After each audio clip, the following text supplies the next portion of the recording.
Dennis Rivers had a rule: keep the bus moving. 20 years on the job and he'd never once broken it.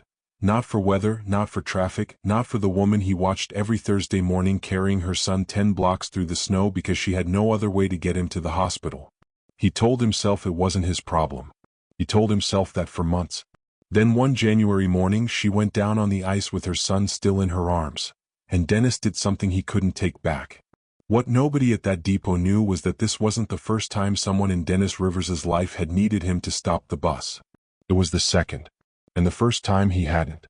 Route 36 started its first loop at 5:15 a.m., empty streets, no supervisors riding along to make notes.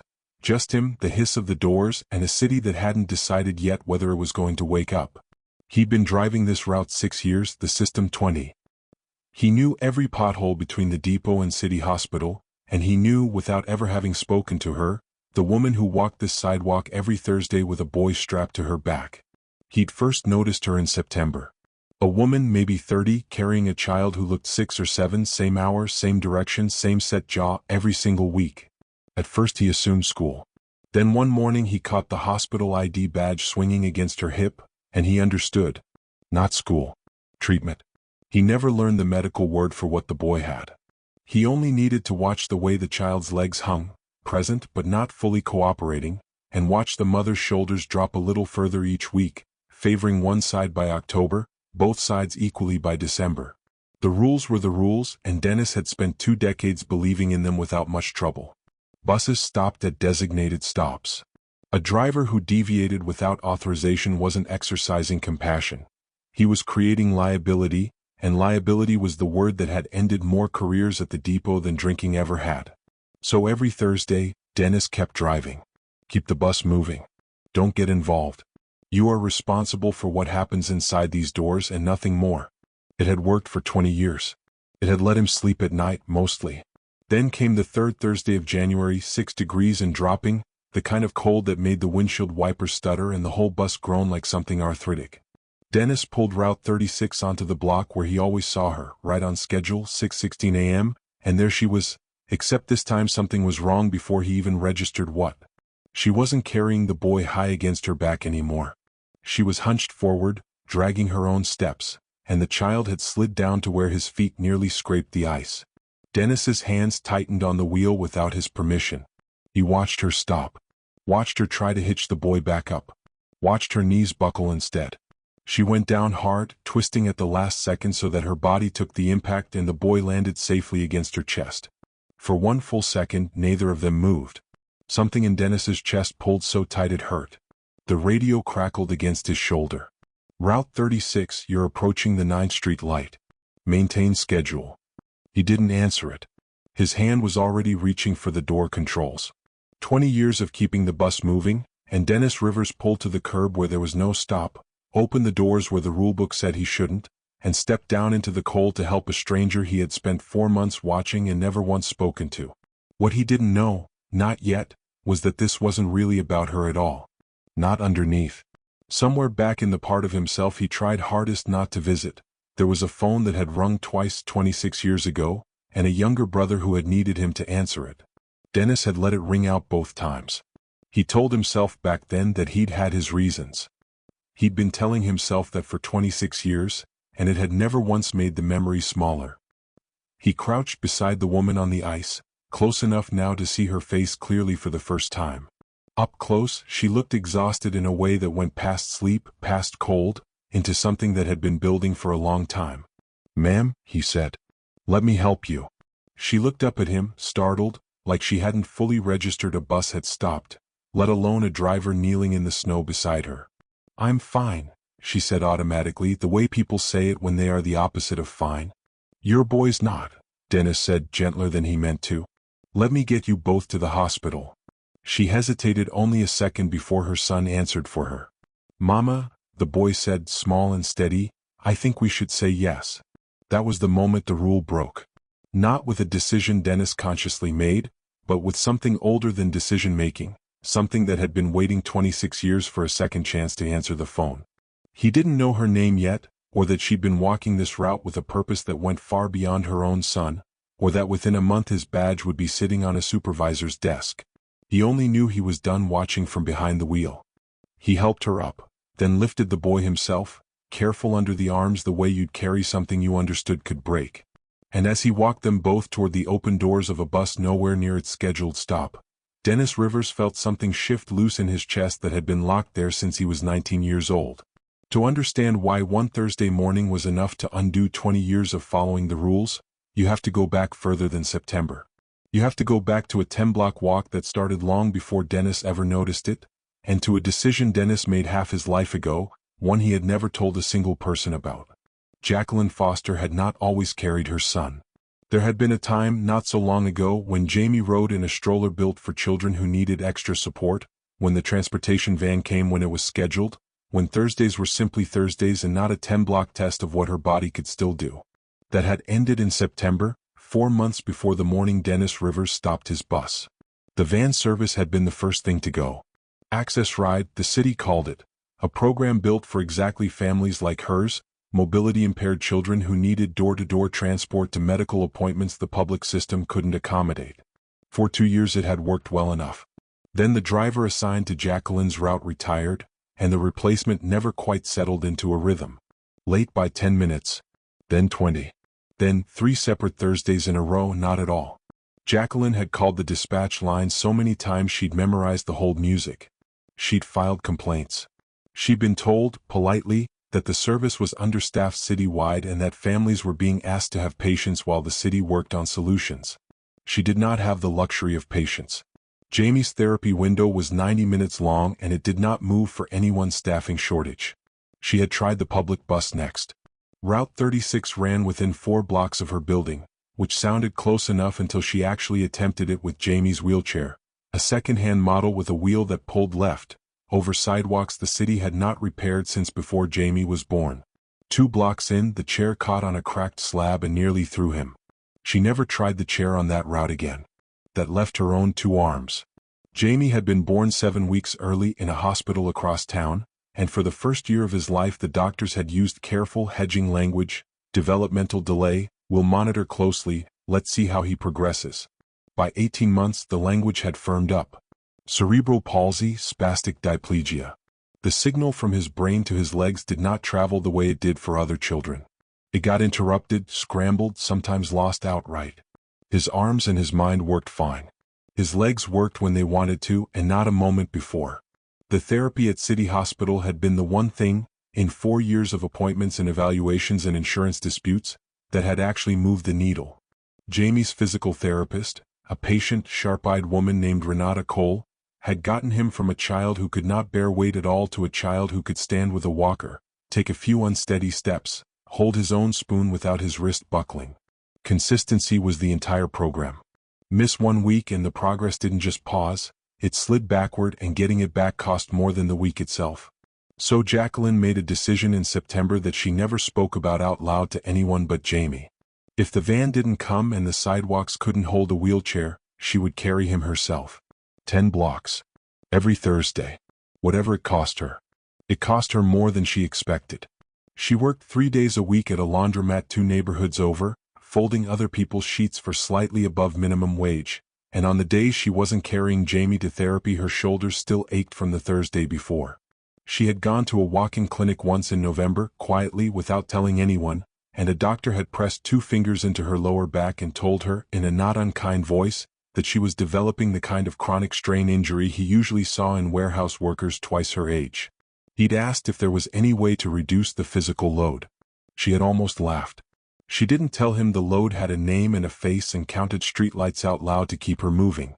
Jamie never complained. That was the part that undid her most some mornings.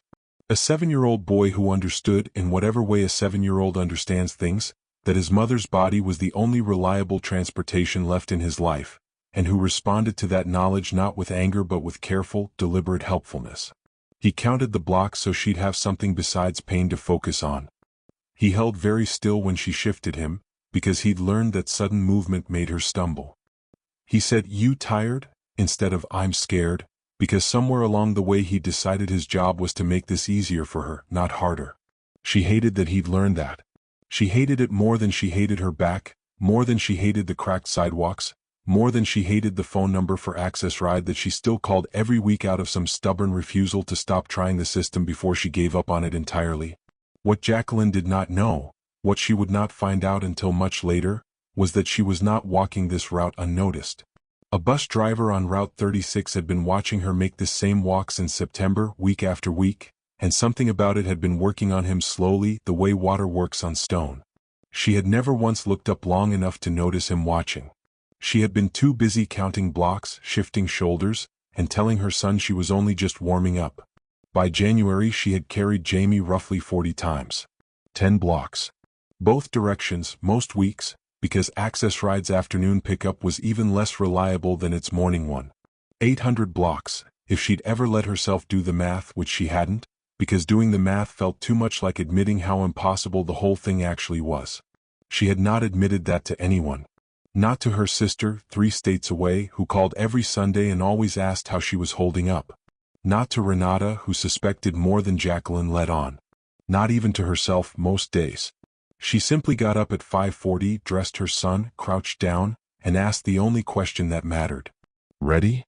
And every Thursday Jamie said yes. The third Thursday of January had been forecast as light snow, minor accumulation, which was the kind of forecast that meant nothing to a woman walking 10 blocks at 6 in the morning with a child on her back. Light snow on dry pavement was manageable. Light snow on top of Tuesday's melt, refrozen overnight into a sheet of black ice nobody could see until they were already sliding on it, was something else entirely. Jacqueline knew the sidewalks were bad before she stepped outside. She could hear it in the particular silence of the street, the way sound got swallowed when ice had taken over. She almost considered waiting an hour, letting the morning warm a degree or two. But Jamie's appointment was at 7 o'clock sharp, and Renata had warned her twice already that missed sessions were setting him back, and there was no version of this where Jacqueline chose comfort over consistency. "Careful today," she told Jamie as she lifted him. "Extra careful." "Okay, Mama." He held on tighter than usual without being asked. He'd learned, over 4 months, to read the tension in her shoulders the way other kids read a parent's tone of voice.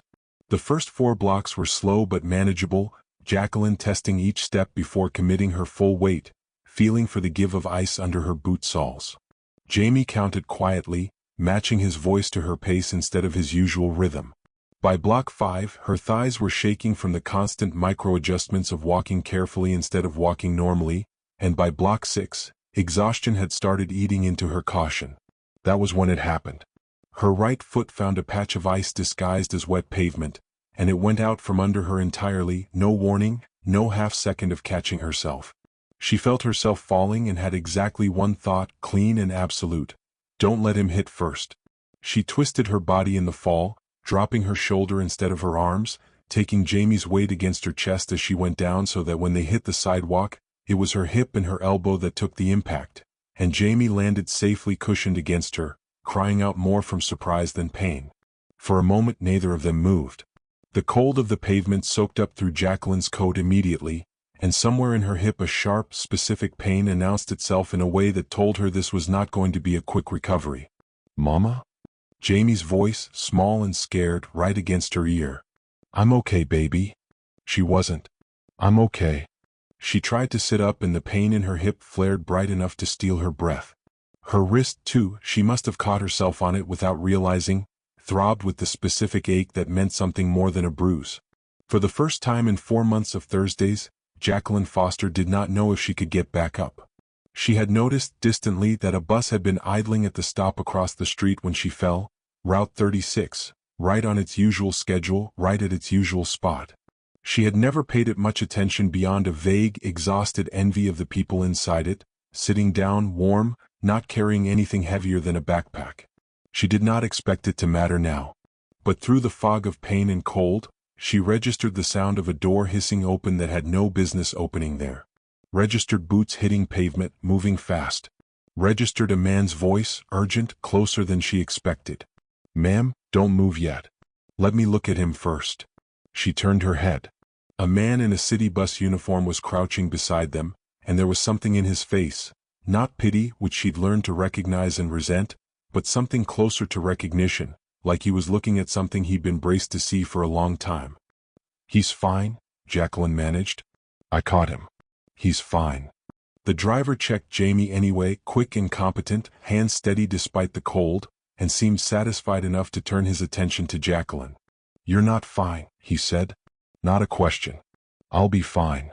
She tried to push herself up again and this time couldn't hide the sound the pain pulled out of her.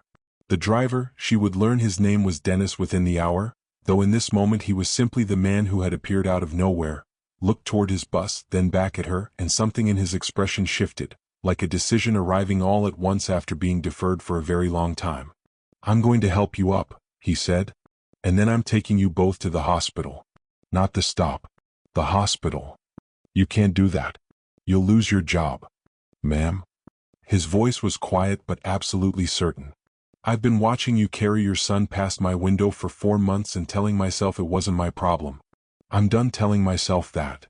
Jacqueline looked at him, a stranger in uniform, kneeling on the ice with an expression she didn't fully understand yet, and then looked at Jamie, whose face had gone from scared to cautiously, quietly hopeful. "Mama," Jamie said, "I think we should say yes." She looked back at the man. Behind him she could see a passenger pressed against the bus window, watching, phone already half raised. She understood, in some distant part of her mind, that this moment was not going to stay small and private. It was going to have consequences for him most of all. She did not know yet what those consequences would cost him, or that within a month she would be sitting across from him at her own kitchen table listening to him explain a debt he'd been carrying for 26 years. She only knew that her hip was throbbing, her son needed his appointment, and a stranger in a bus uniform was the first person in 4 months of Thursdays to actually stop. "Okay," she said. "Yes." Dennis Rivers helped her to her feet, lifted Jamie himself, and walked them both toward a bus that had no business being parked where it was. The first step in a decision that would upend both of their lives, though neither of them understood that yet. Dennis carried Jamie up the bus steps himself, careful of the boy's legs, and settled him into the first row of seats before turning back to help Jacqueline. She climbed aboard slower, favoring her right hip, jaw tight against pain she was clearly trying not to show her son.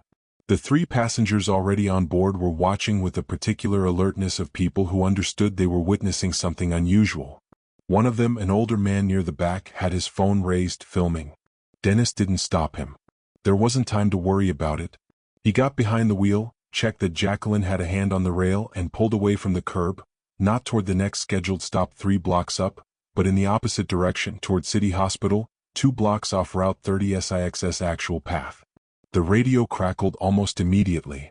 "Route 36, this is dispatch. You're showing off route. Confirm your position." Dennis picked up the handset. He'd rehearsed variations of this moment in his head 100 times over 4 months without ever expecting to actually need the words. "Dispatch, this is Rivers. I've got a medical situation. A woman and her son, she fell on the ice, the boy has mobility issues. I'm taking them to City Hospital. 2 blocks off route." Pause. Then, "Rivers, you need to return to your assigned route immediately. This is not an authorized deviation." "Copy," Dennis said, and kept driving. He could feel his own heartbeat in his ears, steady and loud, the particular clarity that comes when a decision has already been made and there's nothing left to do but follow it through. In the rearview mirror he could see Jacqueline holding Jamie against her side, her face pale, her eyes fixed somewhere out the window like she still hadn't quite processed what was happening. Jamie, on the other hand, was looking directly at Dennis with open, unguarded curiosity. "Are you allowed to do this?" the boy asked. Dennis met his eyes in the mirror. "No," he said. "Not really." "Then why are you doing it?" It was the kind of question only a child could ask so plainly, and Dennis found he didn't have a rehearsed answer for it, even after 4 months of watching this boy's mother carry him past his window every week. "Because," Dennis said slowly, "sometimes the rule you're supposed to follow isn't as important as the thing right in front of you." Jamie considered this with the total seriousness only children bring to nonsense logic. "Are you a superhero?" Despite everything, the radio still crackling with a second warning, the ache building behind his own sternum, the knowledge that he'd just done something that could not be undone, Dennis laughed, short and surprised. "No," he said. Jamie thought about it further. "Maybe a little." The radio interrupted again, more clipped this time. "Rivers, dispatch again. You are required to return to route. Failure to comply will be noted for review." Dennis picked up the handset one more time. "Copy that." I'm 2 minutes from City Hospital. I'll return to route immediately after drop-off. He set the handset down without waiting for a response, because there wasn't going to be one that changed anything, and because Jacqueline needed a hospital more than he needed to win an argument with dispatch. When they pulled up outside the emergency entrance, Dennis parked, engaged the wheelchair ramp though Jamie didn't use one, and helped Jacqueline down the steps himself. She was limping badly now, the adrenaline that had gotten her through the fall clearly wearing off. "You're going to get in trouble," she said, looking up at him. "I know. Why would you risk that? You don't even know us."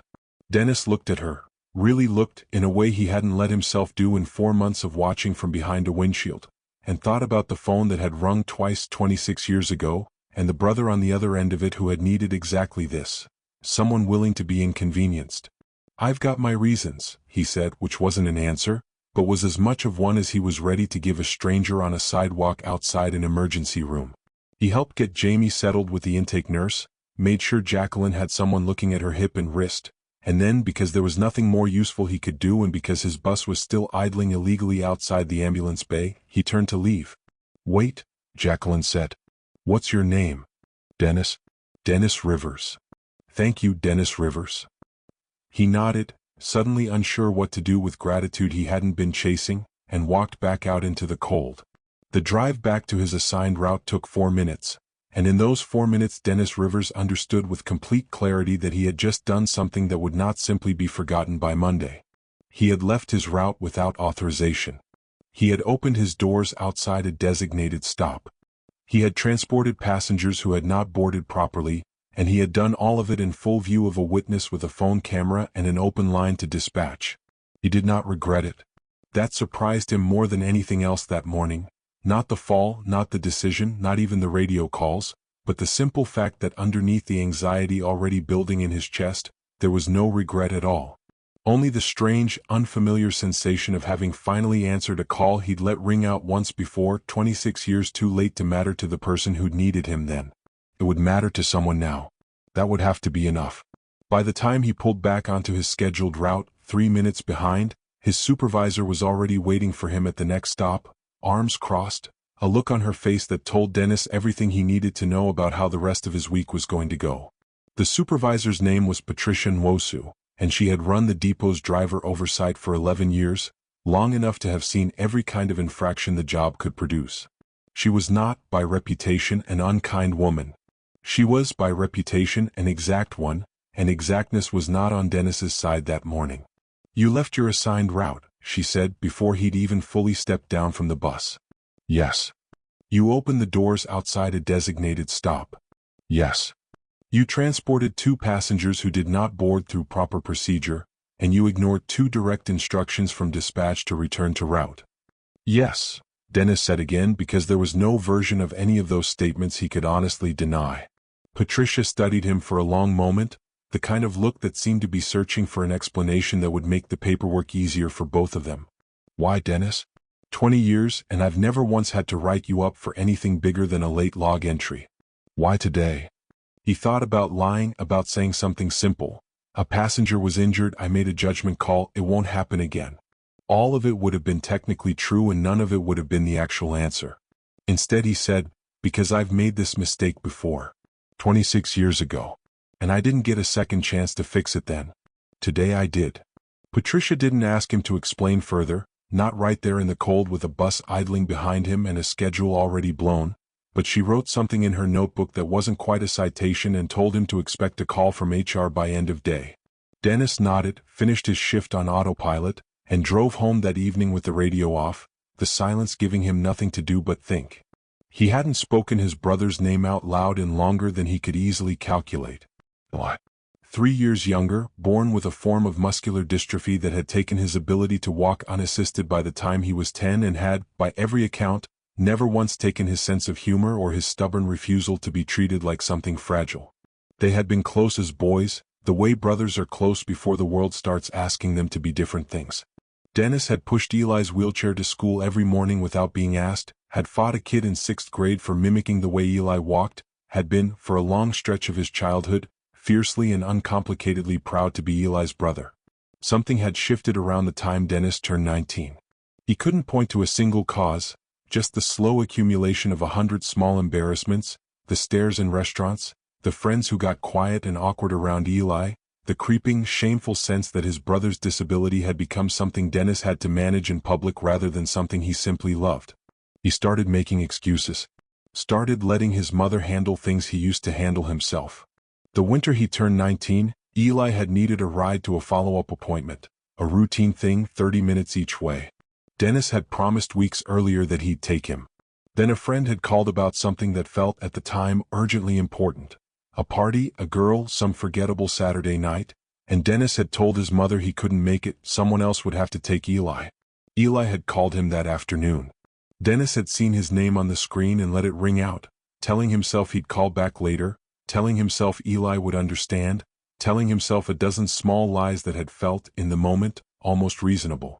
Eli called a second time an hour later. Dennis let that ring out too. He never got the chance to call back.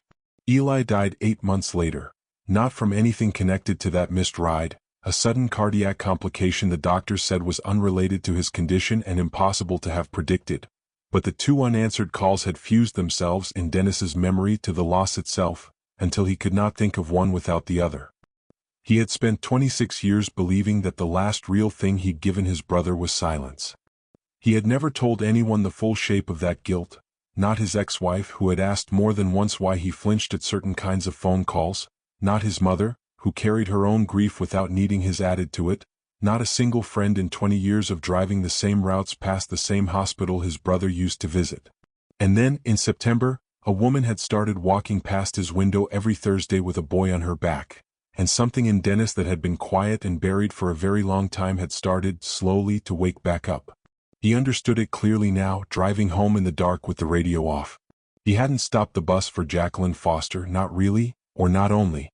He had stopped it because some part of him had been waiting 26 years for a version of that Saturday to come back around, one more chance to be the person who showed up instead of the person who let the phone ring. He didn't know yet what it would cost him at the depot. He didn't know that Jacqueline Foster had been quietly documenting the same broken system that had put her in this position for months, or that within weeks he'd be sitting at her kitchen table hearing about it. He only knew that for the first time in 26 years, he had answered instead of turning away, and whatever came next, he wasn't sorry.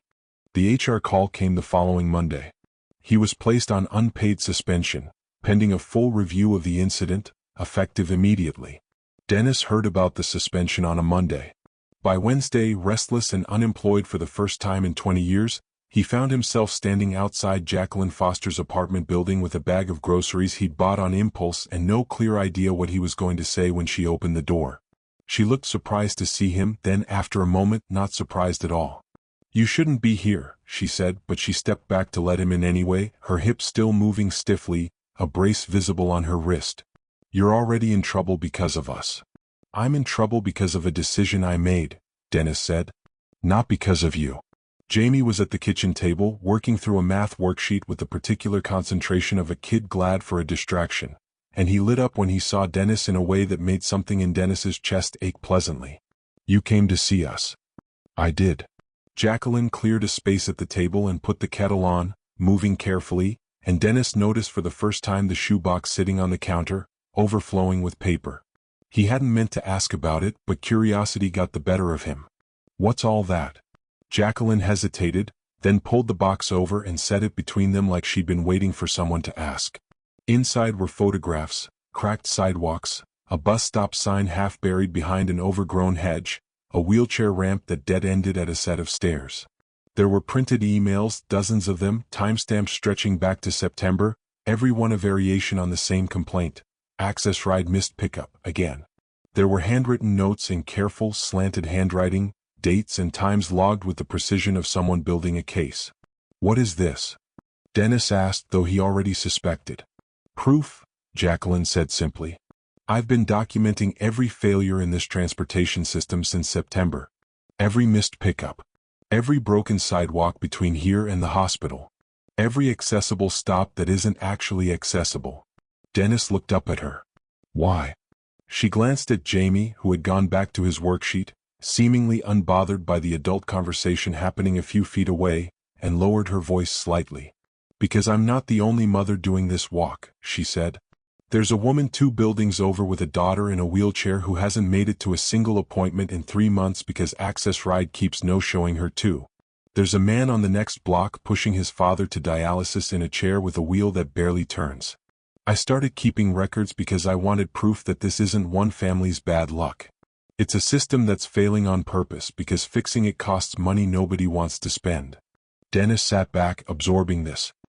He had assumed, without ever quite articulating it to himself, that Jacqueline was simply a woman in an impossible situation, doing what she had to do to survive it. He hadn't imagined she was also building something. "What are you going to do with all this?" "I want a hearing," Jacqueline said. "In front of the transit authority. I want them to see the photographs, read the complaint logs, hear from other families. I don't want a favor for Jamie. I want the stop fixed for everyone who needs it." "And you've been doing this alone?" "Mostly." She managed a tired smile. "Renata's helped some. Jamie's therapist. She's seen how many of her patients miss sessions because of transportation, not because their families don't care." Dennis looked at the shoebox again, at months of quiet, methodical work that had been happening in the background of every Thursday he'd watched her walk past his window, and felt something shift in how he understood the woman sitting across from him. He had thought, that morning on the ice, that he was the one doing the rescuing. He understood now that Jacqueline Foster had never once needed rescuing in the way he'd imagined. "I want to help," he said. Jacqueline studied him for a moment. "You're already suspended. If you're seen helping me push this, it could hurt your case with HR. Make it look like you're trying to justify what you did instead of admitting you made a mistake." "I'm not going to say it was a mistake," Dennis said, more firmly than he expected. "It wasn't. Something passed between them then, not quite agreement, not quite understanding, but the early shape of both." Jamie, apparently finished with his worksheet, looked up at exactly the wrong moment and asked, entirely too cheerfully for the tension in the room, "Are you going to help us fix the sidewalks?" Dennis looked at the boy, then at his mother, then at the shoebox full of months of careful, unglamorous proof that one family's 10-block walk was actually everyone's problem. "Yeah," he said. "I think I am." Jacqueline didn't smile, not exactly, but something in her posture eased for the first time since he'd walked in. "Then you should know what you're signing up for. This isn't going to be quick, and it isn't going to be easy, and there's a real chance it costs you your job permanently instead of just temporarily." "I know. Why would you take that risk for people you met 4 days ago?" Dennis thought of a phone ringing twice 26 years ago, and a decision he'd made in a snowbank that he still didn't regret. "Because I already know what it costs to walk away," he said. "I'm not doing that again." The offer came from HR 3 weeks into Dennis's suspension, delivered by a soft-spoken representative named Carla Yates over a conference call Dennis took alone at his kitchen table. "We've reviewed the incident report in full," Carla said, her voice carefully neutral in the way of someone reading from a script she delivered many times before. "Given your 20 years of clean service, the union has negotiated an option that would allow you to return to full duty, with back pay, effective immediately." "What's the condition?" Dennis asked, because there was always a condition when a sentence started that way. "You'd need to sign a statement acknowledging the deviation from route as an error in judgment. Standard language. You recognize the protocol exists for good reason, you understand why the intervention, while well-intentioned, violated procedure, and you commit to following dispatch instructions without exception going forward." Dennis was quiet long enough that Carla asked if he was still on the line. "I'm here," he said. "I need to think about it." "Of course. Take the week." "But Dennis, this is a good outcome. Most drivers who go off-route without authorization don't get offered reinstatement at all. I'd encourage you to take it." He hung up and sat at the table for a long time, the offer sitting in front of him like something he should have been relieved to receive. His job back. His pension intact. His seniority untouched. All he had to do was sign 4 sentences saying that what he'd done on the ice that morning had been a mistake. He drove to Jacqueline's that evening without calling first. She let him in, read the printed offer he'd brought with him, and was quiet for longer than he expected. "You should take it," she finally said. "Jacqueline. I mean it, Dennis. You have 20 years in. A pension. You don't need to lose all of that over my fight." She set the paper down on the table between them, her expression unreadable. "This was never supposed to cost you everything. It's not everything. It's 4 sentences. It's you saying on the record that helping me was a mistake. That's not nothing. Dennis looked at her for a long moment, then at Jamie's worksheet still sitting on the counter from the week before, then back at her. If I sign that, he said slowly, then at the hearing when the transit authority asks whether stopping that morning was the right call, my own signed statement says no. It undercuts everything you're building. You know that. I don't want you sacrificing your career for my hearing. I'm not sacrificing anything for your hearing, Dennis said. I stopped that bus because it was the right thing to do, not because I was building a case. Signing that statement doesn't just cost me my job security. It cost me the truth. And I've spent 26 years already knowing what it feels like to trade the truth for something easier. I'm not doing it again. Jacqueline studied him, and for the first time since he'd known her, something in her carefully controlled composure cracked slightly. You keep saying that. 26 years. What happened, Dennis? He hadn't planned to tell her, not fully, not yet. But sitting at her kitchen table with the reinstatement offer between them and Jamie's laughter drifting in faintly from the next room, he found he wanted to. He told her about Eli. About the wheelchair he used to push without being asked. About the friend in 6th grade he'd fought for mocking his brother. About the slow, shameful drift of a 19-year-old who'd started treating his own brother's needs as an inconvenience. He told her about the Saturday, the party that had felt urgent and turned out to be forgettable, and the phone that had rung twice while he let it go to voicemail both times, telling himself he'd call back. He told her Eli had died 8 months later, unrelated, sudden, nothing anyone could have predicted, and that none of that had mattered to the part of him that still, 26 years on, measured his worth as a brother by 2 unanswered phone calls. Jacqueline didn't say anything for a while after he finished. Then she reached across the table and put her hand briefly over his. That's not a debt you can pay off by losing your job for me, she said quietly. Maybe not. But it's a debt I can finally stop running from. He picked up the reinstatement offer, folded it once and set it aside. I'm not signing it, Dennis. I already know what happens when I let something like this go unanswered. I've lived with it for 26 years.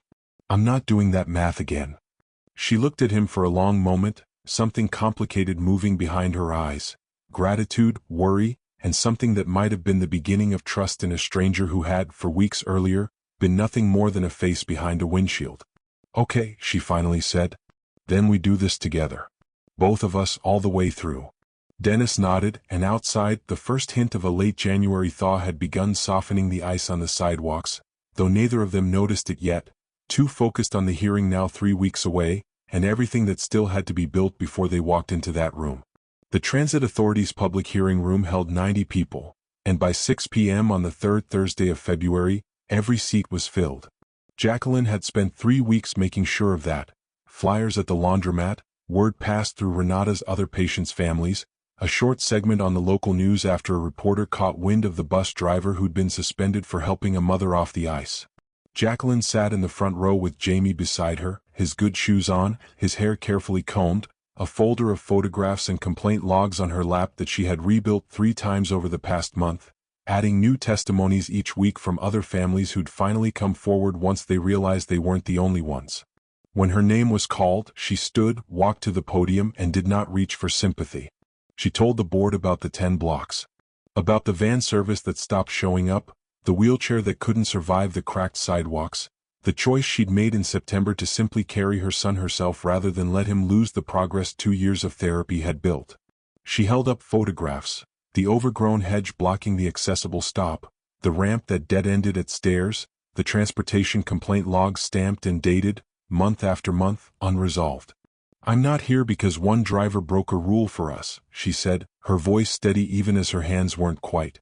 I'm here because 11 other families in my neighborhood are having the same problem, and most of them don't have the time or the strength to document it the way I did. I want this board to fix the route. Not just for my son.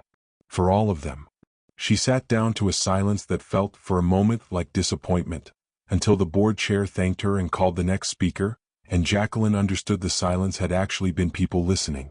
Dennis walked to the podium still in his uniform, the one he technically wasn't authorized to wear to a hearing about his own suspension, but he'd worn it anyway, deliberately. I broke protocol, he said without preamble. I left my assigned route without authorization. I opened my doors outside a designated stop. I ignored 2 direct instructions from dispatch to return to route. I'm not going to stand here and tell you any of that didn't happen, because it did, and I sign nothing that says otherwise. He paused, and the room, which had gone very quiet, waited. I did it because I watched a mother fall on the ice with her son in her arms, after 4 months of watching her carry him 10 blocks every single week because the system this city built to help her had failed. I did it because I had a choice in that moment between following a rule and helping someone who needed it, and I picked the second one. And I'll tell you honestly, I'd been given a version of that same choice once before, a long time ago, and I picked wrong. I'm not going to stand here and pretend 26 years of regret didn't have something to do with what I did on that ice. He looked toward Jacqueline and Jamie sitting in the front row. I'm not asking you to excuse the rule breaking. I'm asking you to look at why the rule needed breaking in the first place. Because the real problem was never me. It was a transportation system that made a mother choose between her son's health and her own body. The board chair thanked him, and Dennis returned to his seat, and it seemed for a moment like the hearing might simply move on to procedural matters. Then Jamie, sitting very straight in his chair, raised his hand. The chair looked surprised, glanced at Jacqueline for confirmation, and then nodded. Go ahead, young man. Jamie stood, small and steady, and walked to the podium without his walker, holding the edge for balance. My mom carries me 10 blocks every Thursday, he said, his voice carrying clearly through the microphone someone had lowered for him. In the snow. In the cold. She never says she's tired even though I know she is. She does it because I have to go to therapy or my legs get worse instead of better. He paused, gathering the next part the way a child does when he's rehearsed something important. But she shouldn't have to carry me. There should just be a bus that stops close enough, and a sidewalk that isn't broken. That's all. That's not asking for something extra. That's just asking for what everybody else already has. The room stayed silent for a long moment after Jamie sat back down beside his mother.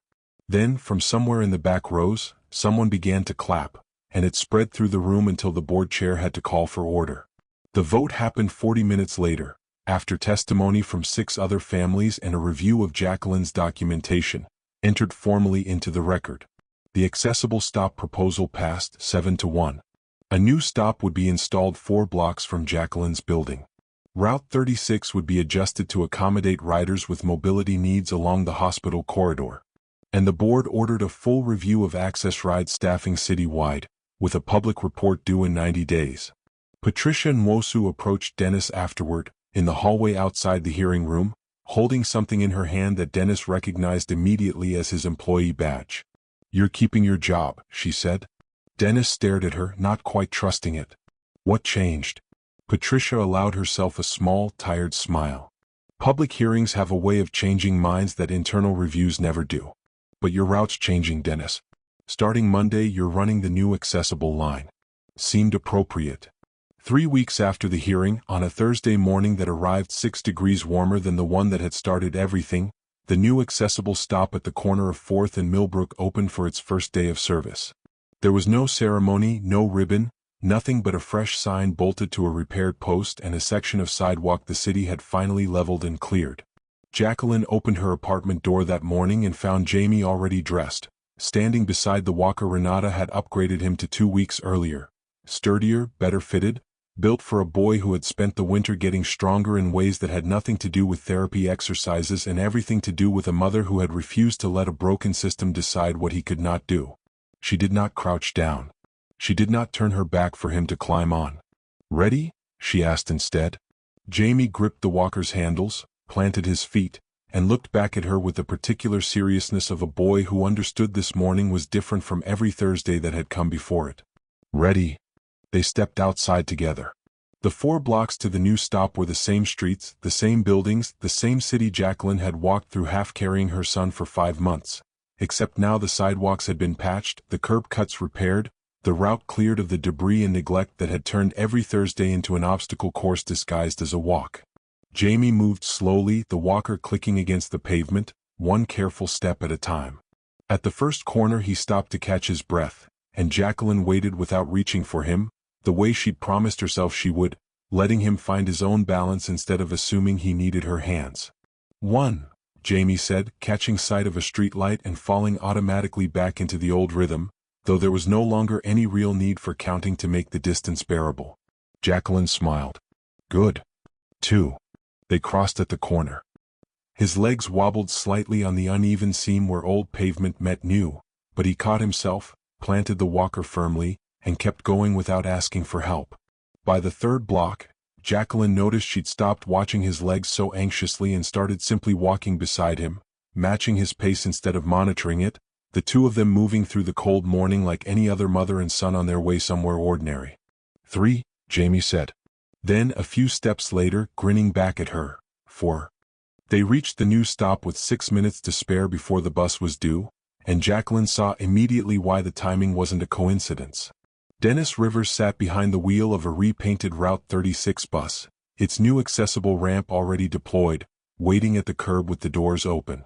"You came," Jamie said, delighted, maneuvering his walker up the ramp with careful concentration while Dennis watched, hands ready but not reaching unless needed. "Told you I'd see you Thursday," Dennis said. Jamie settled into the front seat, the one reserved now for exactly this kind of passenger, and secured his walker in the space built for it. Jacqueline climbed aboard behind him, not carrying anything heavier than her purse, not favoring a healing hip, not counting the minutes until her arms gave out. She sat down beside her son instead of holding him against her chest, and for the first time in 5 months, the ride to City Hospital felt like exactly what it was supposed to be, unremarkable. Boring almost. A bus, a route, a stop that worked the way stops were supposed to work. Dennis caught her eye in the mirror as he pulled away from the curb. "How's the hip?" "Better every week." She glanced at Jamie, absorbed in watching the snow-dusted street go by from a seat he'd never gotten to sit in before. "How's the new route?" "Good. Better than good, actually." He signaled, turned onto 9th, easy and unhurried, no radio crackling with warnings about deviation, no rule being tested or broken. Just a driver doing exactly the job he was supposed to be doing, on a route that finally matched the people who needed it. "Feels like the first job I've had in 20 years that actually fits." Jacqueline watched the city pass by the window, the same streets she'd walked in the dark for 5 months, transformed now into something she barely recognized, not because the buildings had changed, but because she no longer had to measure every block in terms of how much pain it would cost her. She thought about the shoebox of photographs still sitting on her kitchen counter, the 11 other families whose complaints had joined hers in the record, the 90-day report on Access Ride staffing that was due to the board in 8 weeks. The fight wasn't finished. There would be more hearings, more paperwork, more mornings spent making sure the city didn't quietly let its promises slide once the cameras stopped paying attention. But that Thursday, watching her son count streetlights out loud from a seat instead of from her aching shoulders, Jacqueline understood something she hadn't fully let herself believe until now. The 10-block walk had never really been about distance. It had been about refusing to let circumstance decide how far her son was allowed to go. Dennis pulled up outside City Hospital 2 minutes later, lowered the ramp, and helped Jamie down onto pavement the city had finally, properly cleared. "Same time next Thursday?" Dennis asked. "Same time," Jacqueline said. And for the first time in 5 months, walking beside her son instead of carrying him, she believed it would be exactly that simple. Some stories aren't just written to be read, they're written to be felt. If Jacqueline, Jamie, and Dennis stayed with you, follow along for the next one. The next Thursday morning that changes everything is already waiting.